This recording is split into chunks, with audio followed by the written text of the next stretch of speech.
کیا Imran Khan army chief کو متنازع بنانا چاہتے ہیں؟ عمران خان اپنا من پسند آرمی چیف لانا چاہتے ہیں یا عمران خان نواز شریف اور آصف علی زرداری کے تعین کردہ آرمی چیف پر اعتماد نہیں کر رہے؟ اس پر ISPR کا بڑا شدید رد عمل۔ السلام علیکم، میں ہوں نعمان خان اور آپ دیکھ رہے ہیں پاک افیئرز۔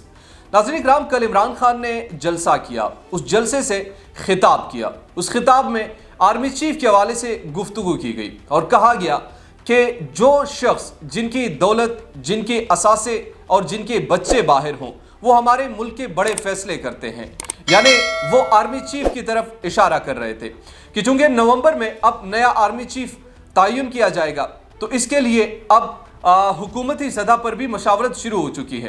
اس حوالے سے کل عمران خان نے جلسے میں کہا کہ کیا یہ دونوں شخصیت جب ملک کے ایک اہم عہدے کے سربراہ کا تعین کریں گے تو کیا یہ ملک کے لیے بہتر ہوگا؟ کیا یہ لوگ اپنے مفاد کو نہیں دیکھیں گے؟ کیا یہ ایک ایسے شخص کو لے کر آئیں گے جو ان کی دولت کی حفاظت کرے؟ بیسیکلی ان کا یہی کہنا تھا۔ لیکن سوال بنیادی طور پر یہ ہے کہ کیا عمران خان کو انسیکیورٹی کس حوالے سے ہے؟ کیا اس حوالے سے ہے کہ عمران خان کو سیاسی کیریئر سے آؤٹ کر دیا جائے گا؟ عمران خان آخر اتنا کیوں یہ چاہتے ہیں کہ بنیادی طور پر پاکستان کی سیاست میں صرف میری ہی بات چلے؟ اس پر ایک تو بات کریں گے، اس کے ساتھ ساتھ ISPR کا بڑا سخت رد عمل آیا ہے، وہ بھی میں آپ کے سامنے رکھوں گا۔ لیکن سب سے بڑی اور امپورٹنٹ چیز جو ہے، اب عمران خان کو گھبرانا چاہیے اور اس کی وجہ ہے چونکہ اتنا سخت ایک سٹیٹمنٹ آ چکا ہے، اس کے بعد عمران خان کے خلاف جو مزید گہرا تنگ ہوگا، اور میں پہلے سے آپ کو بتا رہا ہوں کہ نومبر کا مہینہ عمران خان کے لیے بڑا کروشل ہوگا، اس میں بڑا سنبھل کر کھیلنا ہوگا۔ اگر اس سے وہ سروائیو کر جاتے ہیں تو پھر آپ سمجھیے کہ next prime minister will be Imran Khan, but اگر وہ یہیں پر سٹک ہو جاتے ہیں اور وہ غلطیوں پر غلطیاں کرتے ہیں تو ان کے لیے مشکلات پیدا ہو سکتی ہے۔ سب سے پہلے ذرا گفتگو کرتے ہیں آرمی چیف کے سٹیٹمنٹ کے حوالے سے، اور ان کا سٹیٹمنٹ بڑا واضح ہے۔ بڑا واضح ہونے کے ساتھ ساتھ انہوں نے یہ بھی کہا ہے کہ غم و غصہ پایا جا رہا ہے آرم فورسز میں اور سینئر آفیسرز میں، آرمی کے سینئر آفیسرز میں۔ Pakistan army is against it the defamatory and uncalled for statement about the senior leadership of Pakistan army by chairman Pakistan Tehreek Insaf during a political rally at Faisalabad. یعنی فیصل آباد میں کل جو عمران خان نے اسپیچ کی، اس میں جس طریقے سے ایک سٹیٹمنٹ دیا، اس پر آرم فورسز جو ہے an attempt has been made to discredit and undermine senior leadership of Pakistan Army at a time when the institution is laying lives for the security and safety of the people of Pakistan every day۔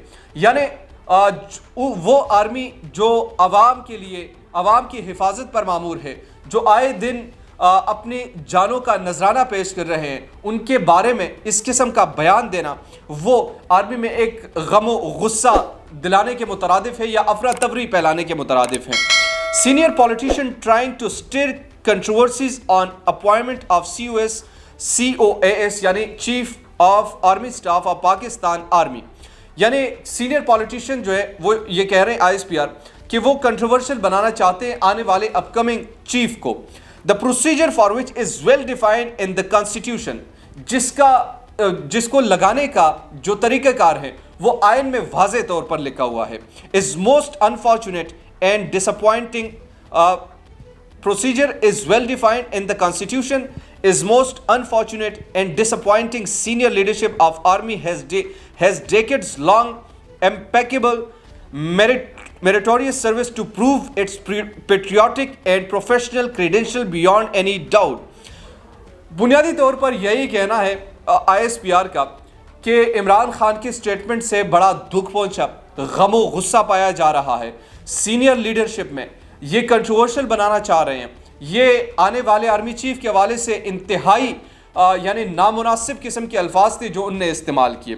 اب عمران خان کے الفاظ میں نے آپ کے سامنے رکھے، لیکن یہاں پر یہ بھی ایک سوال اٹھتا ہے کہ آج عمران خان نے یہ الفاظ استعمال کیے، اس سے پہلے مریم نواز، نواز شریف، آصف علی زرداری اور بیشتر رہنماؤں نے کیے اور اس سے کئی گنا سخت کیے۔ یعنی آج صبح ہی مریم نواز صاحبہ نے یہ سٹیٹمنٹ دیا ہے کہ آرمی چیف کیسا ہونا چاہیے۔ انہوں نے خصوصیات گنوائی ہیں۔ پہلی خصوصیت کیا ہو؟ بے داغ ہو، یعنی سب سے گھناؤنا قسم کا بیان اگر میرے سامنے ان دونوں کی میرے سامنے رکھا جائے تو مریم نواز کا یہ، کیونکہ انہوں نے ڈائریکٹلی میری آرمی کو ہٹ کیا. انہوں نے یہ کہا کہ اس آرمی میں کچھ داغدار لوگ بھی ہیں.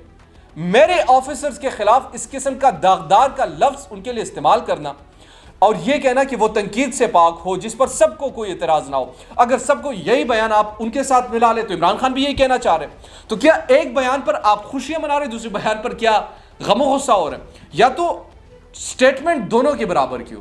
مریم نواز کی سٹیٹمنٹ کو بھی اتنی اہمیت دی جائے اور اس کے ساتھ جو عمران خان کی سٹیٹمنٹ کو بھی، دونوں پر بین لگا دیا جائے، دونوں پر پابندی لگا دی جائے اگر وہ میرے آئین کے خلاف ورزی کوئی یا خلاف کوئی بات کر رہے ہو. تو اس حوالے سے یہ میں بالکل کلیئر ہوں. میں یعنی کسی طور پر بھی رعایت نہیں برتنی چاہیے، مگر جب آپ کسی سلیکٹیو پہ جائیں گے تو پھر سوالات اٹھیں گے.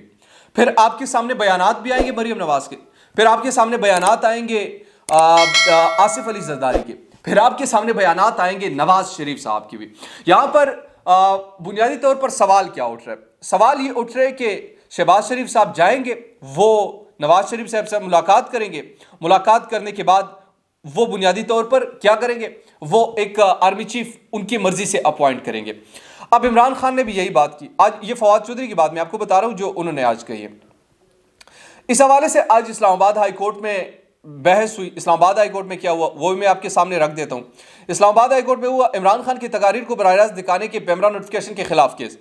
چیف جسٹس اطہر من اللہ کے عمران خان کی کل تقریر سے متعلق اہم ریمارکس. اگر کوئی بیان دے کہ محب وطن ہے اور کوئی محب وطن نہیں، پھر آپ کہتے ہیں ان کو کھلی چھٹی دے دی. ہر شہری محب وطن ہے اور خاص طور پر آرم فورسز کے بارے میں یہ بیان ان کا مورائل ڈاؤن کرنا چاہتے ہیں. کیا کوئی یہ کہہ سکتا ہے کہ آرم فورسز میں کوئی محب وطن نہیں ہوگا؟ جو کچھ کل کہا گیا اس کو کوئی جسٹیفائی کر سکتا ہے؟ اس وقت آرم فورسز عوام کو ریسکیو کر رہے ہیں، کیا کوئی اس بیان کو جسٹیفائی کر سکتا ہے؟ غیر ذمہ دارانہ بیانات دیے گئے ہیں. کیا آپ چاہتے ہیں کہ عدالت ان کو فوری لائسنس دے دے؟ جب آپ پبلک میں کوئی بیان دیتے ہیں تو اس کے اثر زیادہ ہوتا ہے. کیا آپ یہ کہہ رہے ہیں کہ آئین کی خلاف ورزی ہو؟ چیف جسٹس اطہر من اللہ کا پی ٹی آئی کے وکلاء سے مکالمہ. جس سیاسی لیڈر کی فالوئنگ ہوتی ہے اس کے الزامات کا اثر بھی زیادہ ہوتا ہے. چیف جسٹس اطہر من اللہ اگر وہ اس قسم کے غیر آئینی بات کرے اور اشتعال پھیلائے تو یہ آزادی اظہار رائے میں آتا ہے نہیں آتا. اگر کوئی اس طرح کا غیر ذمہ دارانہ بیان دے گا تو اس کو جسٹیفائی کیا جا سکتا ہے. 3 کروڑ عوام متاثر ہے. کیا سیاسی لیڈرشپ ایسی ہوتی ہے؟ آرم فورسز ہمارے لیے جان قربان کرتے ہیں. چیف جسٹس اطہر من اللہ کیا آرمی کی کسی جرنیل کو حب الوطنی پر سوال اٹھایا جا سکتا ہے؟ چیف جسٹس اسلام آباد ہائی کورٹ جسٹس اطہر من اللہ کا سوال. کیا آپ نے عمران خان کا کل کا بیان سنا ہے؟ چیف جسٹس کا عمران خان کے وکیل سے استفسار. کیا پولیٹیکل لیڈرشپ اس طرح ہوتی ہے؟ جسٹس اطہر من اللہ گیم آف تھرونز کے لیے ہر چیز کو سٹیک پر لگا دیا جاتا ہے. آرم فورسز ہمارے لیے جان قربان کرتے ہیں. اگر کوئی غیر آئینی کام کرتا ہے تو سب تنقید کرتے ہیں. اپنے بھی خود احتسابی کرے کہ آپ کرنا کیا چاہ رہے ہیں. آپ چاہتے ہیں جو مرضی کہتے رہے اور ریگولیٹ بھی نہ کرے، عدالتوں سے ریلیف کی امید نہ رکھے. یہ عدالت کا استحقاق ہے. ہر شہری محب وطن ہے. کسی کو کسی کے پاس یہ سرٹیفکیٹ دینے کا اختیار نہیں ہے کہ یہ محب وطن ہے یا غدار ہے. آرم فورسز کے بارے میں جو شہید ہو رہے ہیں اس طرح کی کوئی بات کیسے کی جا سکتی ہے؟ اس طرح کے بیان سے آپ اپنے لیے مشکلات پیدا کریں گے. آپ دشمنوں کو پیغام کیا دے رہے ہیں؟ کیا تمام جرنیل محب وطن نہیں ہیں؟ عدالت کی سپریم کورٹ کے فیصلے کے مطابق پیمرا کو ریگولیٹ کرنے کی ہدایت. عمران خان کی تقریر لائیو نشر کرنے پر پابندی کے خلاف درخواست. اسلام آباد ہائی کورٹ نے عمران خان کی درخواست نمٹا دی ہے. اب یہ تمام تر کارروائی ہوئی اور خاص طور پر سرزنش کی گئی عمران خان کی اس تقریر پہ. لیکن کیا یہ اچھا ہوتا کہ مریم نواز کے خلاف بھی ایسی بات کی جاتی؟ کیا یہ اچھا ہوتا کہ خواجہ آصف جو آج کل ہمارے وزیر دفاع، یار ان کے سٹیٹمنٹ ماضی میں جواب، ہم ماضی کو کیوں بھول جاتے ہیں؟ یعنی میں کسی کو غدار نہیں قرار دے رہا، میں کسی پر کوئی الزام نہیں دے رہا، لیکن کیا یہ تنقید پہلی مرتبہ ہو رہی ہے؟ یہ ری ایکشن مجھے پہلی مرتبہ دیکھنے کو مل رہا ہے. یہی ری ایکشن نواز شریف کے خلاف آنا چاہیے تھا، آج عمران خان کی جرت نہ ہوتی. یہی ری ایکشن آصف علی زرداری کے خلاف آنا چاہیے تھا، آج عمران خان کی جرت نہ ہوتی. یہی ری ایکشن مریم نواز کے خلاف آنا چاہیے تھا، آج عمران خان کی جرت نہ ہوتی. لیکن چونکہ آپ نے وہاں پر کھلی چھوٹ دی ہوئی تھی، یہاں پر یہ بھی آپ کر رہے ہیں. اور آپ اس وقت پر کر رہے ہیں کہ جب پولیٹیکل گراف ان کا یہاں پر ہے، یہ کسی طور پر بھی یعنی ایک کیوس کی کیفیت ہے. سب کوئی ٹینشن میں ہے، افراتفری ہے. کسی کو نہیں پتا اگلے لمحے کیا ہوگا. کسی کو یہ نہیں پتا کہ کوئی جو کچھ بول رہے کیا ان کے ساتھ کیا ہوگا. ایک عجیب سی کیفیت پہلی مرتبہ پاکستان میں دیکھ رہا ہوں. یعنی کسی طور پر بھی یہ پولیٹیکل ٹمپریچر جو ہے وہ کم ہونے کا نام ہی نہیں لے رہا. ایک طرف ہم بڑے بڑے دعوے کرتے ہیں, ایک طرف ہم بڑے بڑے آزادی اظہار رائے کے چیمپئن بنتے ہیں, دوسری طرف چھوٹی سی بات ہم نہیں برداشت کر سکتے اور غدار قرار دیتے ہیں. بڑے بڑے جرنلسٹ آج عمران خان کو غدار قرار دے رہے ہیں. مجھے اس چیز سے تکلیف بھی اس وجہ سے کہ ایک شخص نے پاکستان کو 70 سال تک سرو کیا, مختلف پروفیشنز میں سرو کیا, چاہے وہ پولیٹیشنز ہو, چاہے وہ کرکٹر ہو, چاہے وہ فلانتھراپسٹ ہو, تمام چیز. آج وہ غدار ہے صرف اس لیے کہ کرٹیسائز کرے. اور آپ بیان کی نزاکت کو سمجھیے. میں جسٹیفائی نہیں کر رہا اس نے کیا بیان دیا ہے کیا نہیں دیا, لیکن میں یہ جسٹیفائی کر سکتا ہوں کہ ہاں ان کے خلاف کارروائی نہیں ہوئی تو ان کے خلاف کیوں ہے, ان کے خلاف غم و غصہ نہیں تھا تو آج ان کے خلاف کیوں ہے. یہ سوال تو بنیادی طور پر اٹھانا حق ہے. میں بہت سارے آج ٹویٹ پہ بہت سارے ان کی ویڈیوز دیکھ رہا تھا. کیا ان ویڈیو سے کسی کو کوئی تکلیف نہیں ہے؟ مجھے میرے دل کو تکلیف ہے. جب وہ آرمی چیف کو اس طریقے سے مخاطب کر کے جلسوں میں بلایا کرتا تھا, یہاں پر تکلیف ہوتی تھی, لیکن وہاں پر کوئی غم و غصہ نہیں تھا.